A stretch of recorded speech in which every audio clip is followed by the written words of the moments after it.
નમસ્કાર મિત્રો, તાજા હવામાન સમાચારની વાત કરી લઈએ તો હવામાન વિભાગ દ્વારા ચોમાસાને લઈને ખૂબ જ મોટી આગાહી કરવામાં આવી છે. ચોમાસું આ વખતે વહેલું બેસી જશે અને ખેડૂતો માટે પણ સારા સમાચાર છે. તો સાથે વાવાઝોડું પણ ત્રાટકી શકે છે તેવા પણ સમાચાર મળી રહ્યા છે. વાત કરીશું ગુજરાતના કયા કયા જિલ્લાઓમાં સૌથી પહેલા વરસાદ પડશે તેના પહેલા મિત્રો ચેનલને જરૂરથી સબસ્ક્રાઇબ કરી લેજો અને વિડીયોને પણ લાઇક કરી લેજો, કારણ કે હવામાનના સૌથી પહેલા સમાચાર તમને આપણી ચેનલ પર જોવા મળશે. હવામાન વિભાગ દ્વારા ચોમાસાના આગમનને લઈને આગાહી કરવામાં આવી છે. આંદમાનમાં ચોમાસું વહેલું બેસવાનું પૂર્વાનુમાન છે. ભારતમાં 15 જૂને ચોમાસું બેસવાનું અનુમાન છે. ખેડૂતો માટે રાહત આપતા સમાચાર આવી રહ્યા છે.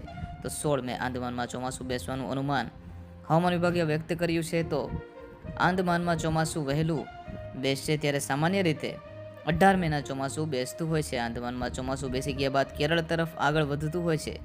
હવામાન વિભાગના જણાવ્યા અનુસાર ગુજરાતમાં 15 જૂને ચોમાસું બેસવાની શક્યતા છે. તો સાથે ચોમાસું બેસે ત્યારે વાવાઝોડાની પણ શક્યતા છે. ભારેથી અતિ ભારે પવનની ઝડપ પણ રહી શકે છે.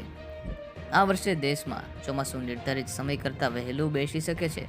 રાજ્યમાં કાળઝાળ ગરમી પડી રહી છે. અનેક શહેરોમાં તાપમાનનો પારો 42 ડિગ્રીને પાર પહોંચી ગયો છે. તો ચોમાસું વહેલું બેસશે તો લોકોને કાળઝાળ ગરમીથી પણ રાહત મળી શકે છે. રાજ્યના હવામાન વિભાગ દ્વારા પણ 15 જૂને ચોમાસું બેસવાનું પૂર્વ અનુમાન કરાયું છે. ચોમાસાની સાથે વાવાઝોડાની પણ શક્યતા વ્યક્ત કરવામાં આવી રહી છે. તો તમે કયા ગામથી આપણા સમાચાર જોઈ રહ્યા છો તે કોમેન્ટ બોક્સમાં જરૂરથી જણાવજો. અને ચોમાસાની લગતી, વરસાદને લગતી અને વાવાઝોડાને લગતી સૌથી પહેલાં માહિતી મેળવવા માટે આપણી આ ચેનલને સબસ્ક્રાઈબ કરવાનું ભૂલશો નહીં.